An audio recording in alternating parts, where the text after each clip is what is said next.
Welcome to Skip the Queue, a podcast for people working in or working with visitor attractions. I'm your host, Kelly Molson. On today's episode, I speak with David Green, Head of Innovation at Blenheim Palace, and Joseph Paul, the Associate Director, Key Account Manager at Vennersys. We're talking about data, but not just the importance of it. We all know that, right? David and Joe are going to share the exciting data and AI reporting systems that Blenheim have created, allowing them to predict and not just report on past performance. This is a really interesting episode, and if you've been a little bit put off or a little bit scared about AI up until this point, this might be the episode that changes your mind. If you like what you hear, you can subscribe on all the usual channels by searching Skip the Queue. David, Joe, it is lovely to have you both on the podcast today. Thank you for joining me on Skip the Queue. It's great to be here. Yeah, great to be here. Thanks for having us. That sounded very positive, guys. Thanks. I can feel the enthusiasm. Let's see how the first question goes, shall we? Listen, everyone worries about these icebreaker questions. We're just in a pub, in a coffee shop, having a little chat. That's all it is. Right, I want to know. We'll start with you, Joe. What was the last thing you binged watch on your streaming service of choice? Oh gosh, that's a very, very good question. The last series we binge watched was a series called Bodies on Netflix, which is about a murder that happens in 4 different time periods, and 4 detectives are trying to solve the murder. Very good if you haven't watched it. I have seen this, and it, Joe, it hurt my head a little bit. Yeah, it is hard to keep track of some of the plots through the different times, but there's a very good ending, worth watching if you haven't, David. I don't think I have. I didn't get a chance to watch TV. What about if you? Same question to you, David. That's a really good series as well, Joe. I thoroughly enjoyed that, although it did hurt the backwards forwards bit a little bit. Was a bit mind blowing. Same question to you, David. What was the last thing that you binge watched? Well, the last thing I properly binge watched was probably Breaking Bad. That just sort of shows you how long ago it was I binge watched anything. But I'm desperate to watch it again. It was so good. I was just hooked on the first episode. I just loved every single minute of that. Have you seen that, Joe? Yes, very, very good series. Probably one of the best of all time. And the question back would be, have you watched Better Call Saul? Yeah, but I didn't find it as good, I would say. I didn't find it as good. It was still great. But, I'm very fussy in the Green household. I feel like I'm the only person in the whole world who's not watched Breaking Bad, which is this is quite controversial, isn't it? Everybody says that I would love it and I should watch it, but I feel overwhelmed that there's so many series to it, and it would take up all of my TV viewing time for months and months and months. So it's like it would be the only thing that I could probably watch for the entire year, and that feels too much. It's well worth it. Absolutely, you should do it. Dedicate 2024 is the year for Breaking Bad. I'm going to own up. I've not watched a single episode of The Crown either, and some of it was filmed at Blenheim, so I'm really embarrassed to admit that on this podcast. That is a statement and a half, David. See, this is why I do the icebreakers. You never know what dirt you're going to get out. David, we're going to start with you with this one. What is the one food or drink that you cannot eat and you can't even think about without feeling a little bit queasy? It's cheese pastry straight away. I remember when I was at school, we had a home economics class. I remember making these cheese straws, and I took them home, and I was so violently ill after these cheese straws. Ever since, I just can't even look at cheese pastry. All these nibbles that people put out for drinks, can't bear it. Cheese and pastry together is wrong. This is really sad. I love a little cheese straw. No. Oh, I feel sad for you that you can't eat a cheese straw, David. I feel sad for you. Joe, what about you? I can pretty much eat anything, and I'm not overly put off by much. I think the one thing that turns me away from food is horseradish and any sauce. That's probably my only sort of food that I won't go to and puts me off eating anything that has just horseradish or sauce in general. Like, are we talking like both. sweet chili dip? is a no? No, just horseradish. So anything that has that in it, I will stay away from. But apart from that, I'll pretty much eat anything anyone puts on my plate. I think you're missing out, Joe. Horseradish is the best thing with beef. Come on. No, Do you know wrong what? with Do you? you know what's probably really Absolutely nice not. as well is a cheese straw with horseradish. Ooh, but cheese straws are the best. I'm going to have to leave the room in a minute. Keep talking about cheese straw. Sorry. All right, let's move on from that. Right, I want to know. I think I was quite kind for those ones, but I want to know what your unpopular opinions are. Joe, let's start with you. Not sure this is going to go down too well, but my unpopular opinion is Harry Potter is an overrated film series. Books or films or both? Films predominantly. Yes. Wow. Wow. I mean, my husband would absolutely agree with you. So I got him to watch the first one, and then we got halfway through the second one, and he paused it and looked at me and said, "Kelly, I just can't do this. I'm sorry," and left the room. That was it. It's done.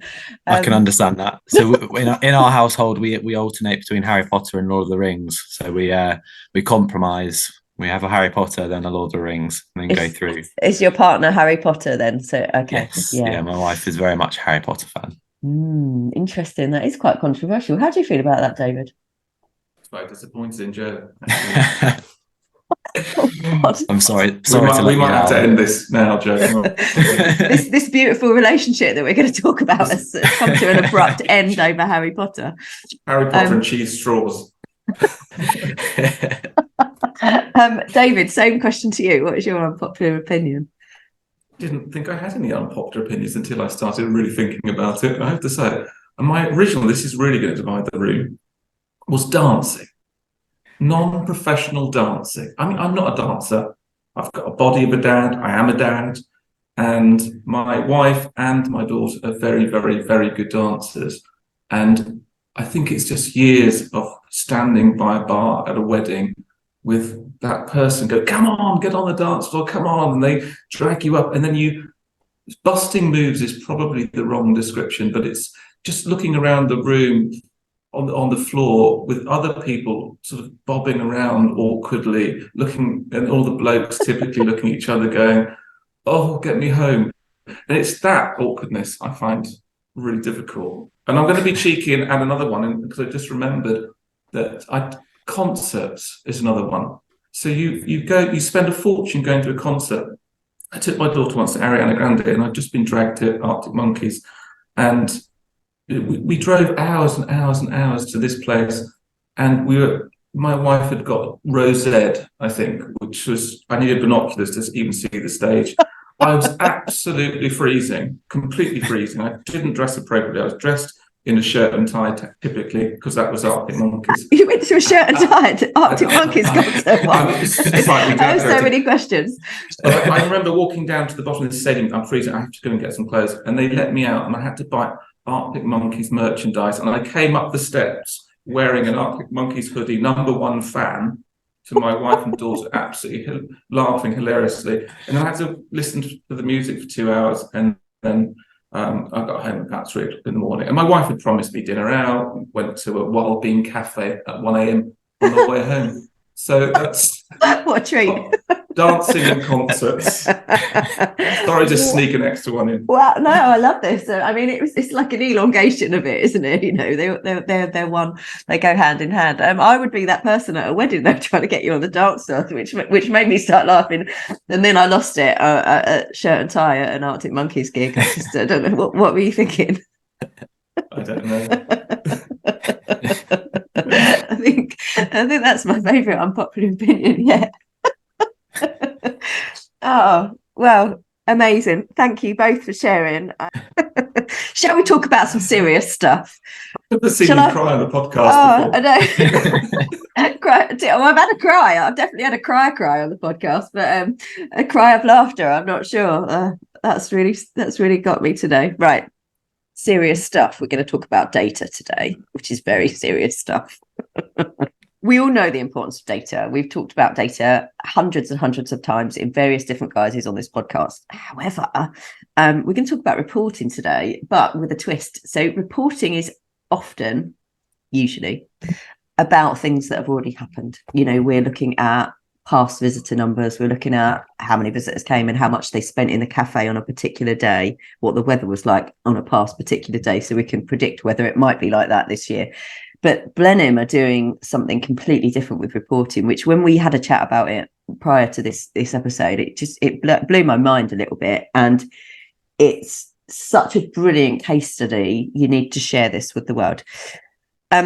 Firstly, though, I want you to just, both of us, tell us a little bit about your role and your background. So, Jo, can you start first? Tell us a little bit about your role and how you came into it. Yeah, of course. So I've been in the industry for 6 years now, within the visitor attraction industry, working at Vennersys, and my role is a key account manager. So I work closely with our clients throughout the lifetime of their contracts. So making sure they are getting the most out of the system and that sort of return on investment they've put into the software they've purchased. So I've worked closely with David and the Blenheim team for about 6 years now. And prior to that, I was also in account management as well within a software business. Great. David, over to you. Got a very weird history with Blenheim. I think next year will be the 30th year when I first walked through the doors. Gosh. So when I was studying at college, it was my first sort of part-time weekend Christmas job, and I was a butler for the 11th Duke and Duchess, and that was great fun. God, I learned loads of stuff. And then when I finally I feel like there's a podcast episode on its own about that part of your career. I'm not sure I can speak too much about that. But I remember when I finished college, my mother said, "When are you going to get a proper job?" And the phone rang, and I ended up working at Blenheim. I moved out and moved into the clock tower at Blenheim. That was my flat, my first flat. It was quite incredible, I have to say.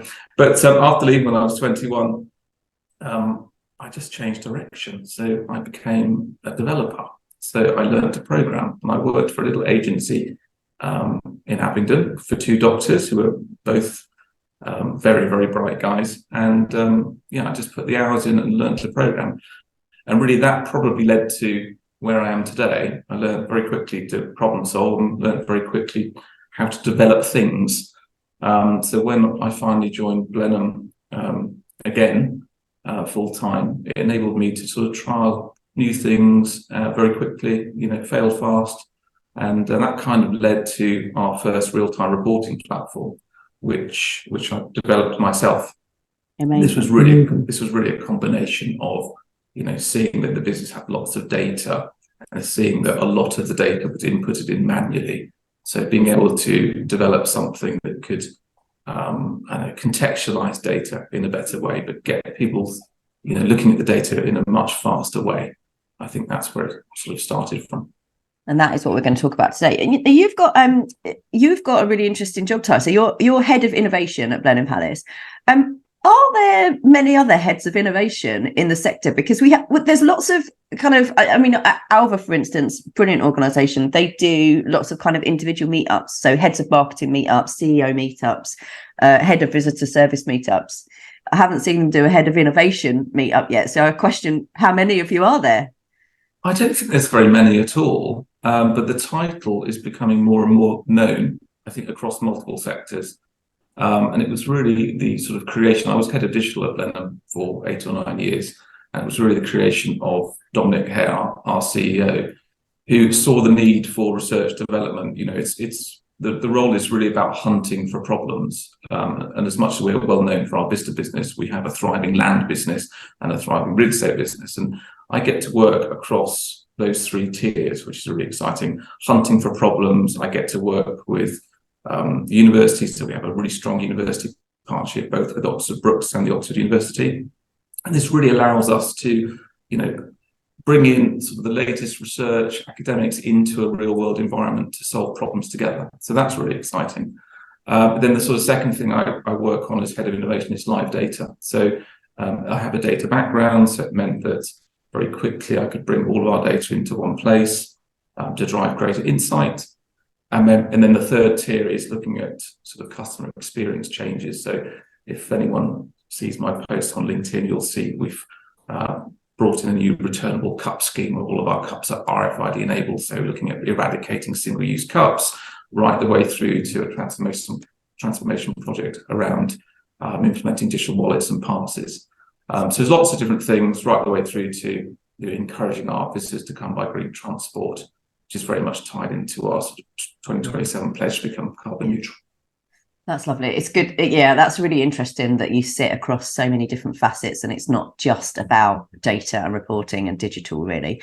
So what we're going to talk about today is a particular project that you've both been involved in. And I'm going to kind of split this into two, because there's two areas that I kind of want to focus on. I want to hear about what the project is and all of the things and benefits that it's brought to Blenheim, which David's going to talk about. And then Joe, I want to then come over to you and talk about how you kind of made this happen from a supplier perspective and the things that you've need to work through together with your client, and maybe some of the things that you've had to change and implement to be able to support your client to do the things that they want to do with your system. So David, I'm going to start with you. Can you give us kind of an overview of what this project is, like the background to it, and then what led to that project happening? Well, that's background is, like many organisations in this sector, we have lots and lots and lots of data. Often we report out of proprietary systems. We don't contextualise our data very well. And I wanted to bring all the information to one area so we could really apply context, but also look at patterns in that data.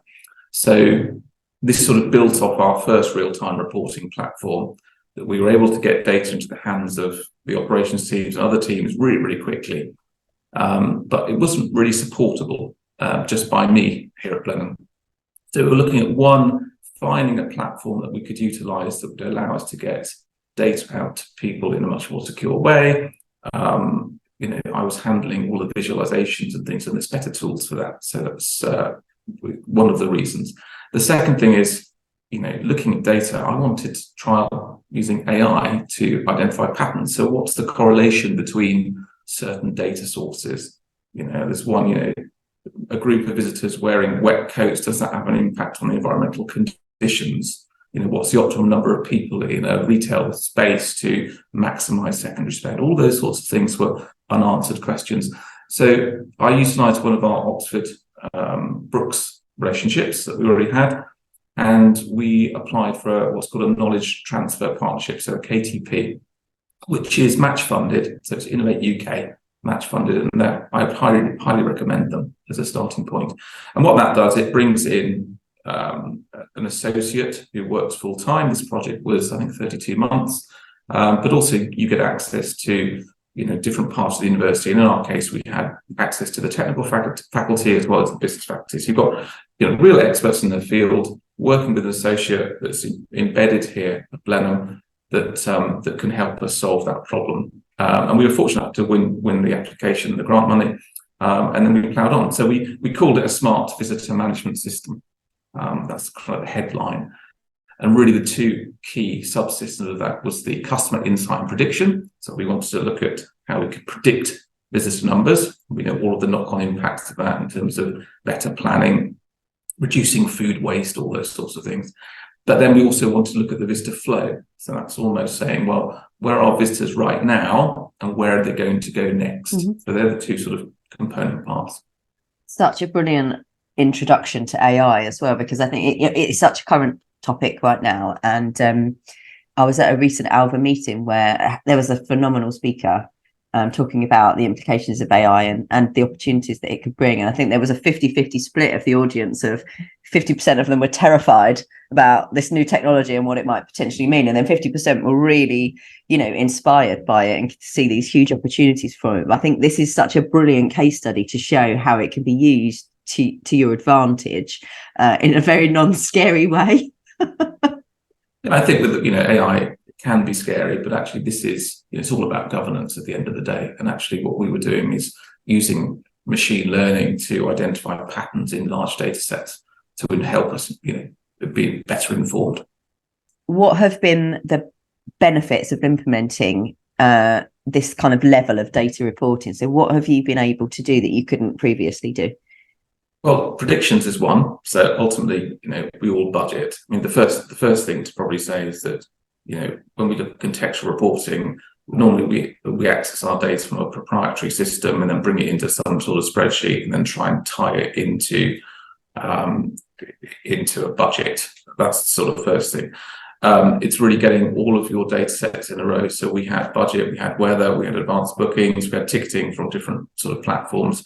And the starting point, before we talk too much about sort of end benefits, were developing a data strategy and this centralized concept of a data hub. So all of our data is in one place, and we're using APIs and direct connections and data syncs from Vennersys to bring in data into one place. We also looked at platforms and environments. So we were looking at Azure. We were a Microsoft business, so actually we decided Azure was the right sort of plan for us. And we came up with a very broad strategy that said it's, anything else we procure in the future has to be best in class, or it talks to the data hub. And often, if it's best in class, it has an API, so you can get that information into one place. So that's the first thing. The joy of using something like Microsoft and other platforms are available, I would say, is you've got access to the Power Platform. And the Power Platform sort of answered the problem around how do we visualize our data, how do we automate some of our data, and what data is missing, and how can we collect it. So using things like Power Automate, Power BI, and Power Apps, I think was really crucial.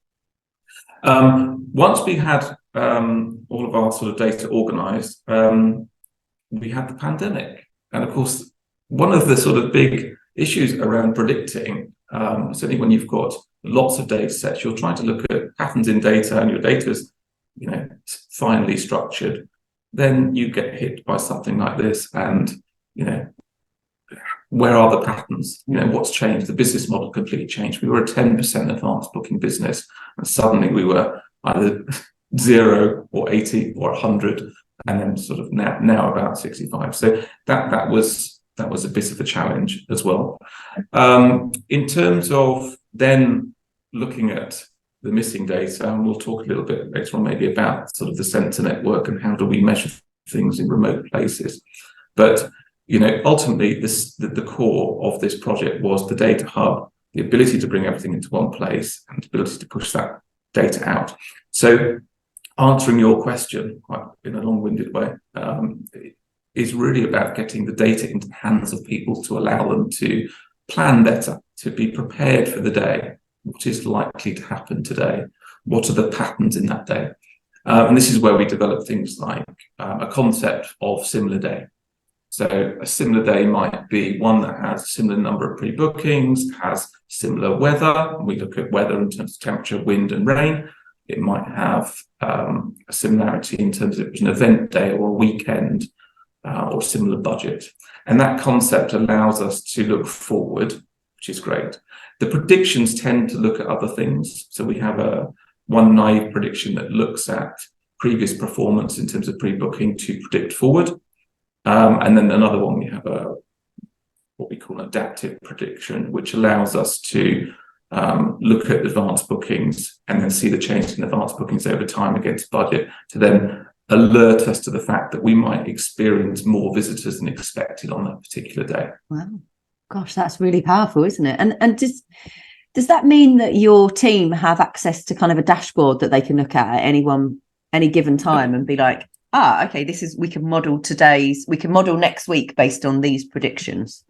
Data is pretty much everywhere. So we have, one really nice thing, and we had this when I built the first platform, was TV screens across all of our staff areas. We have about 10 or 12 of them across Blenheim. Everyone has access to that data, and that could be how traffic is flowing on the driveway. We use APIs to look at how busy traffic is outside of our park walls. We look at car park capacity. We look at how happy our staff are using what we call a mood metric. So we look at we put those smiley buttons in staff areas to determine how well they think the day is going. So we have access to all of this sort of information, but also then sort of more business reporting through Power BI. So we have a series of what I've called sort of visual representations of activity, but also sort of data that we can export into Excel. So we do a lot of finance reporting as well through Power BI. Again, all reporting from that single source of the truth, which is the data hub. And if anyone's going down this route, I always describe it, I call it the product hierarchy. I always describe it as the giant coin sorting machine, which means that we're comparing apples with apples. So if you've got a particular product type, let's say annual pass or Palace Park and Gardens or Park and Gardens, you budget against that particular item, against adult, child, concession, family, young adult, whatever. You create a product hierarchy that matches that to your actual ticketing sales.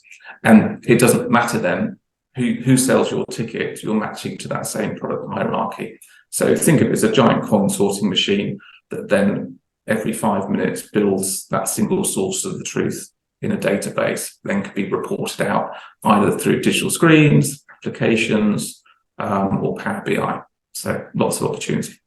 It's incredible.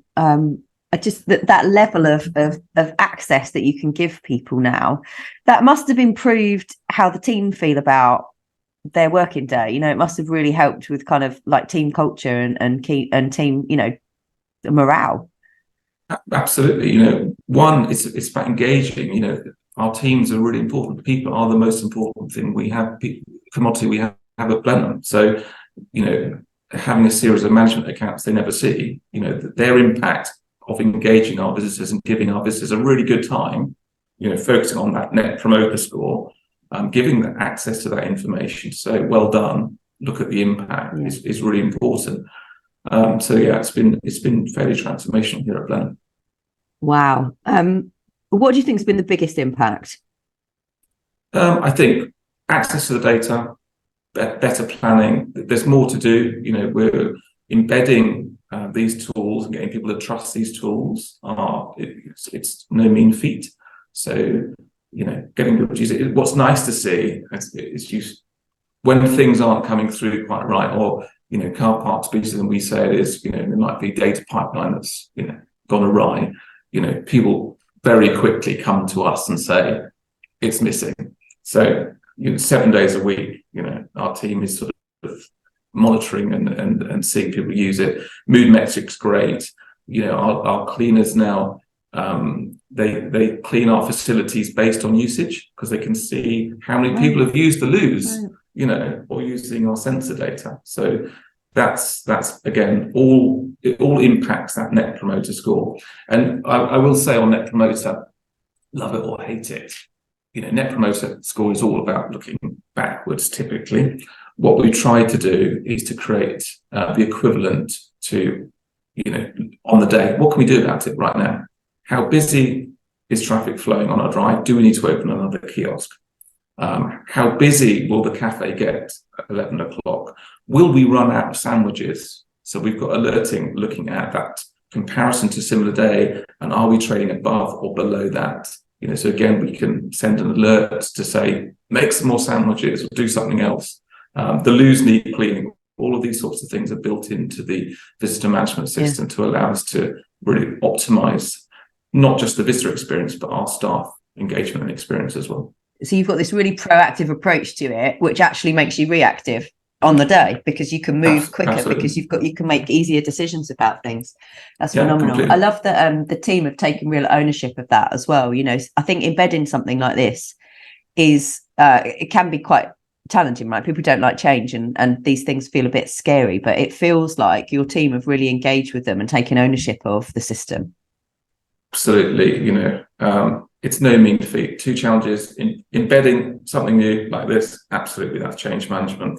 The second thing is data pipelines, ensuring all of your sensors and everything is online and working. And when you're dealing with such a high volume of data sets coming in, you really need to be absolutely on it. Second to the sort of the broader and maybe more granular reporting, one other thing that we've devised is a series of KPIs, which pretty much any attraction, most might already have a series of KPIs, but KPIs to look forward. So actually, in this moment in time, are we trading ahead or behind versus this time last year? So if you start comparing apples with apples at this moment in time, what was our advanced booking?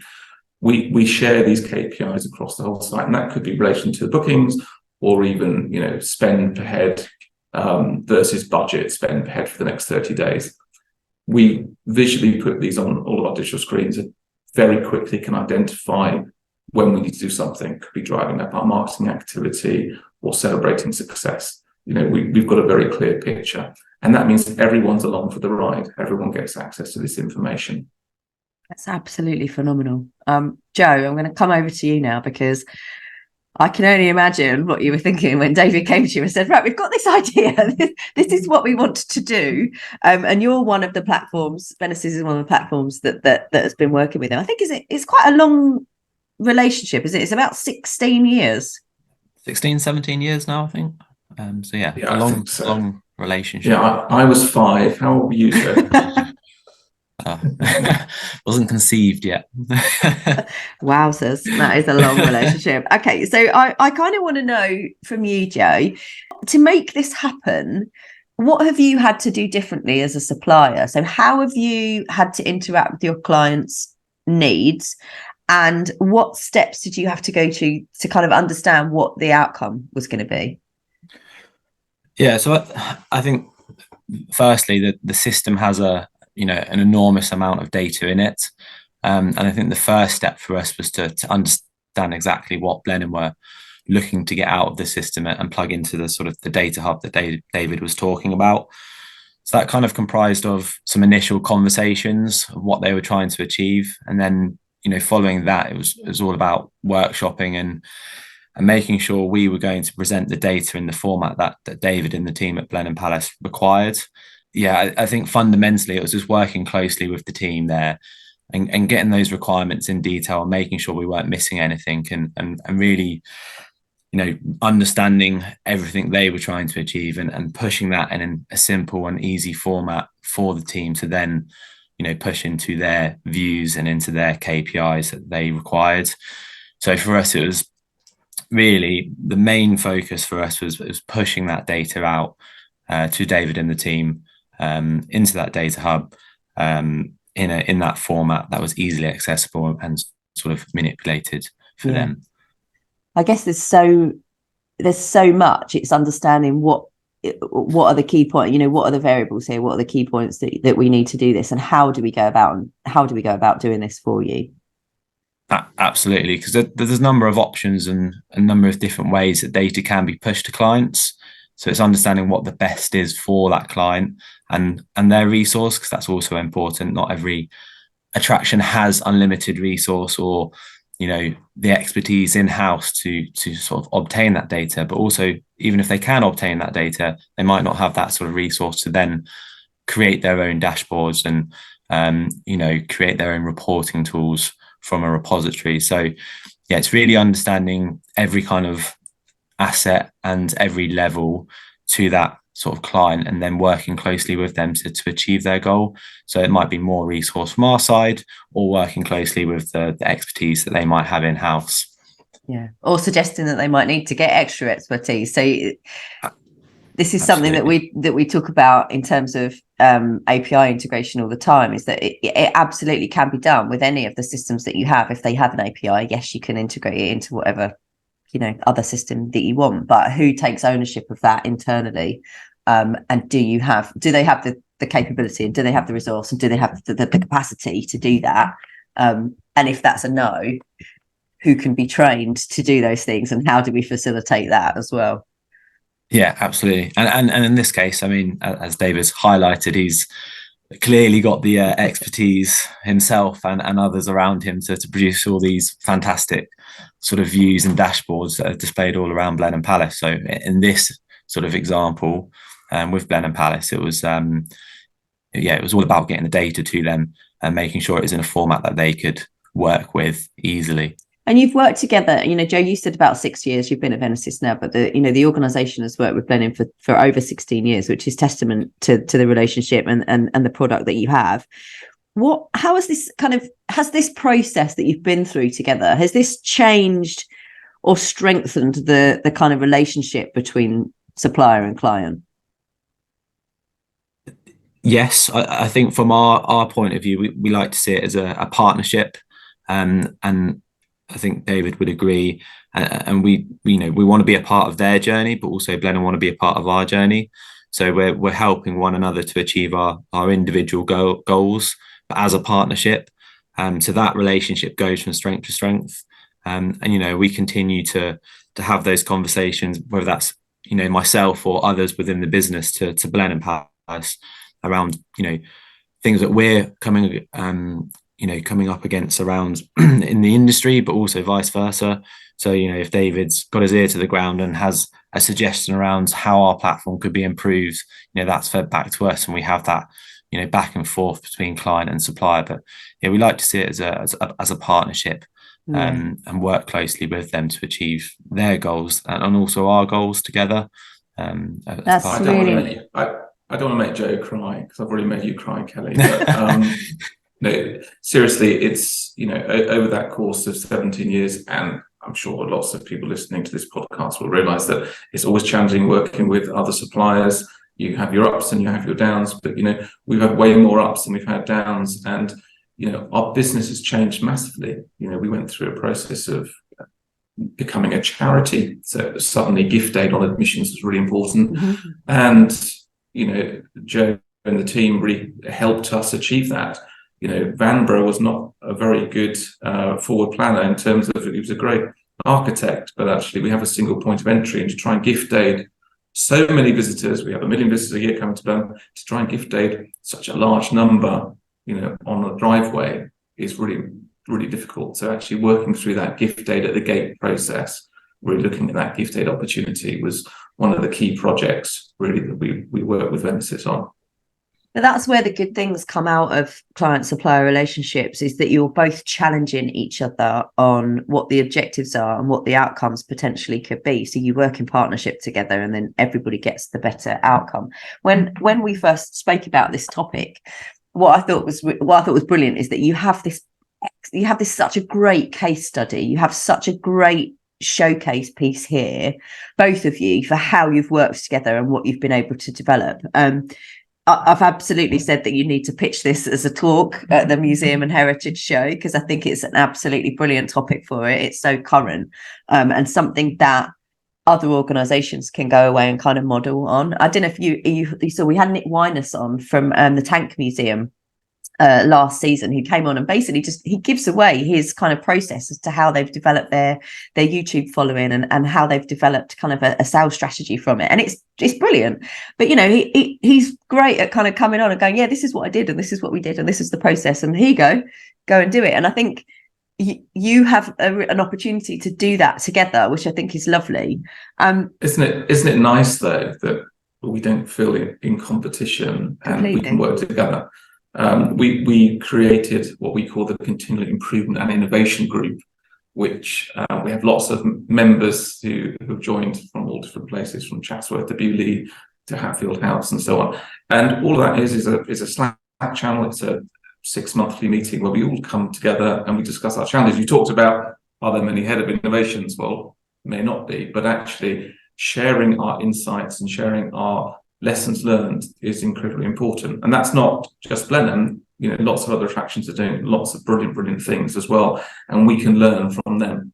So really, really exciting, I think, to do that. And again, very, very open. I will say, and I'm not going to plug a gift aid company, but there's something called Swift Aid that we're just looking at. And wow, can we do retrospective gift aiding? Is it worth lots of money to lots of attractions that have gift aid on their admissions? Yes, it is. Well worth looking that up. Ultimately, they have a database of 8 million centralized gift aid declarations that you can utilize. There's a commission, but it's well worth looking at. If anyone wants information, please just link LinkedIn with me, and we'll discuss it. I love that. Again, comes back to what we've always said about how collaborative and open to sharing information this sector is. What we'll do is, in the show notes, listeners, we will link to both David and Joe's LinkedIn profiles. If you want to connect with them, feel free. And then actually, David, if there's anything, Joe, if there's anything you want to share that we can add into those as well that would be useful for listeners, then we'll pop them in there as well. Joe, David, I've got one more question for you on that Slack channel, which I think is really interesting. It's great that you've set that up. I think those kind of platforms are really good at just facilitating conversation, and it's really good to understand what people are doing. From a supplier perspective, do you have suppliers as part of that conversation as well, or is it purely attractions? I've kept it non-commercial, but we have invited speakers into the group to come and talk about it. But it's at the moment it's a closed environment. I think most people are more comfortable having sort of open conversations. But what it's really good at doing is it could be a question about compliance or sustainability, or so returnable cups is a good one. It could be varied topics, and we can just provide access to the right people here at Blenheim and vice versa in other organisations if we've got questions. So it works. It's growing. It's open. It's not ours. It's everyone's. So if anyone wants to join it, then we'll stick a link in maybe on the podcast at the end of this. Oh, fab. That's brilliant. Yeah, great. I think that's a really nice way of doing it with suppliers as well. It's difficult. I think Joe and I would probably say, all of these conversations are really interesting for us because it helps us understand the challenges that the sector has, and it helps us understand how we can make the things that we do so much better. So it's hard sometimes when there's closed environments like that, but the sector does so brilliantly at putting on conferences and organizations that we can all be part of as well, and again platforms like this where we can come on and share the things that we're doing. That brings me back to the last question for you, Joe, is about has this process between the two of you and what you've been able to build together, has that helped Vennersys as a supplier build out other services that you can then offer to kind of the wider sector? Yeah, so I think through this journey we've realised that data is really critical, but we also realised, as we kind of mentioned before, that not everyone has the resource to build their own visualizations of data and linking those to their sort of key performance indicators. So we work with Power BI as well on behalf of our clients, so we can also visualize that data that's within our systems, and that's really to help them get the most out of the data that is in our system, but also in that sort of more real-time scenario, rather than having to extract a report, put that into an Excel and get that information out. So that's one service that's kind of come out of that relationship, but also expanding on our sort of open API as well. So additional endpoints so that clients can also, extract that data in real time. And that continues to grow with other clients as well as we sort of go down that journey with some other clients. So absolutely, it's helped us sort of open up another avenue which has benefited other clients in the past couple of years, but also moving forward as we sort of expand on it. That's brilliant, and that's the sign of a true partnership, isn't it? There's been some incredible wins for both of you involved, and it's brought new opportunities to both of the organisations. Thank you both for coming on and sharing this today. So we always end the podcast with book recommendations from our guests. So I wondered if you've both been able to pick a book that you'd like to share with our listeners today. What have you got for us, Joe? We'll start with you. Mine's a little bit out there. So recently, we know it's not Harry Potter, Joe. Yeah. Absolutely not. Well, that would be a curveball if I started to plug the Harry Potter series. Hey, so recently I was in Albania and Tirana, and I was on a guided tour, and they were talking about the Ottoman period, and I realised I knew nothing about the Ottoman history, and was very interested to learn a bit more. So my in-laws purchased a book called Lord of the Horizons, which is all about the history of the Ottoman Empire. So that's my current read at the moment. And if you're into your history and into your sort of empires, it's definitely worth a read. So that's my recommendation, The Lord of Horizons. Nice, Joe. We just got a little insight into some of your hobbies there and your likes that we didn't know about. Good. Okay, thank you. David, what about you? Mine is The Hidden Life of Trees by Peter Wohlleben. It's an incredible book. Now, I read lots of strategy books, data books. My wife thinks I'm really sad. This book is not any of that. This is about how trees communicate. And I was absolutely enthralled with it. So this talks about the mycorrhizal networks, how trees communicate through their roots, the noises and the sounds that trees make when they're struggling, when they're thirsty. It led to a lot of laughter on holiday with my daughter, drawing pictures of trees with ears, but trees can actually hear. And from that, I was able to come back and look at one of our land projects where we're building a small solar farm at the moment, and actually looking at the sort of benefits to soil health when we're putting solar on sort of fairly degraded farmland. So we're using something called soil ecoacoustics that will allow us to listen to the sound of soil, so listen to soil fauna, ultimately to index how healthy that soil is. So this one book has led to me reading a number of different research papers, hooking up with the universities to then test and trial something completely brilliant around identifying soil health through acoustics. So book is absolutely brilliant. There's a follow-on book. I can't remember it, wish I could. But if you look at Peter Wollobin, he's written a number of books. Absolutely fascinating. Wow. Okay. Wow. One, what an incredible book. I had no idea that trees could hear or talk. That's blown my mind a little bit, especially as someone who's a bit of a tree hugger. I'm not going to lie. I actually had made a statement. I was with a client yesterday and we were talking about AI, and I said, sometimes the conversations around AI just make me want to go outside and hug the tree in my back garden, take my suit, shoes and socks off and just put my feet on the grass, because I just want to connect with nature again and just get out of a tech world. So there's that. So I'm definitely going to buy that book. But two, how your mind works as well. How that book has taken you on a journey of innovation again into something, connected but completely different.